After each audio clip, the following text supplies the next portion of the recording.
సంజన గారు, ఇప్పుడు ఫస్ట్ మనం మ్యూచువల్ ఫండ్స్ అంటే ఏంటి అనేది తెలుసుకునే ముందు కొంచెం పాస్ట్కి వెళ్దాం మేడం. ఎందుకంటే అక్కడి నుంచి మాట్లాడుకుంటే అసలు ఎలాగ జనాలు ప్రజలు ఇన్వెస్ట్మెంట్స్ అనేది చేయడం లేకపోతే సేవింగ్స్ అనేది చేయడం అనేది తెలిస్తే మనకి దీనికి దానికి డిఫరెన్స్ ఏంటి అనేది క్లియర్గా తెలుస్తుంది ప్రతి ఒక్కరికి.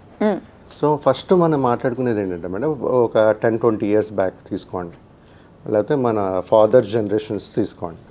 తీసుకునేటప్పుడు మేడం ప్రతి ఒక్కరు ఏం చేసేవారంటే ఎఫ్డీస్ బ్యాంకులో వెళ్ళి ఆర్డీలు వేయడం కానీ ఒక లంసమ్గా ఇన్వెస్ట్ చేసి ఎఫ్డీ వేయడం అనేది చేసేవారు.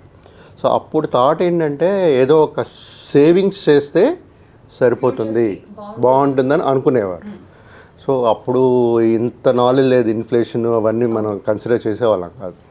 సో కొంతమంది ఏంటంటే ఆ కాలంలో ప్రతి ఒక్కరూ గవర్నమెంట్ జాబ్స్ ఎతికేవారు. రాసి గవర్నమెంట్ జాబ్స్ వస్తే పెన్షన్ అనేది ఉంటుంది కదా, సెక్యూరిటీ ఉంటుంది కదా.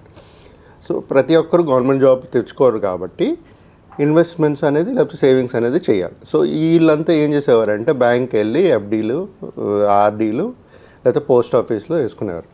ఒకప్పుడు పోస్ట్ ఆఫీస్ ఇన్వెస్ట్మెంట్స్లో కూడా మనం ఇన్వెస్ట్ చేసేటప్పుడు 7 ఇయర్స్కి డబుల్ అయ్యే ప్లాన్స్ వచ్చేది, బాగా సక్సెస్ అయింది అది యాక్చువల్గా.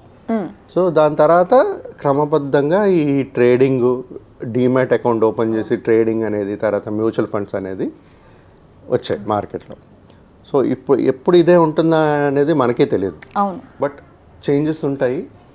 బట్ దేంట్లో రిటర్న్స్ వస్తున్నాయి అనేది చూసుకోవాలి. ఇప్పుడు ఇంతవరకు ఏంటంటే సేవింగ్స్ చేసేవారు, ఇప్పుడు చేయవలసింది ఏంటంటే ఇన్వెస్ట్మెంట్స్ ఎప్పుడైతే చేస్తే మనం ఇన్ఫ్లేషన్ అనేది బీట్ చేస్తూ మనకి రిటర్న్స్ అనేది ఫామ్ వస్తుంది. సో ఫ్యూచర్ ఇన్ఫ్లేషన్ కన్సిడర్ చేస్తూ మనం క్యాల్కులేషన్ చేసుకుని ఒక గోల్ సెట్ చేసుకుంటూ ఇన్వెస్ట్ చేయాలి మ్యూచువల్ ఫండ్స్లో. మ్యూచువల్ ఫండ్స్ అంటే అసలు ఏంటి అంటే డీమ్యాట్ అంటే డీమ్యాట్ ఓపెన్ చేసుకుని స్టాక్స్ ట్రేడ్ చేయొచ్చు మనం.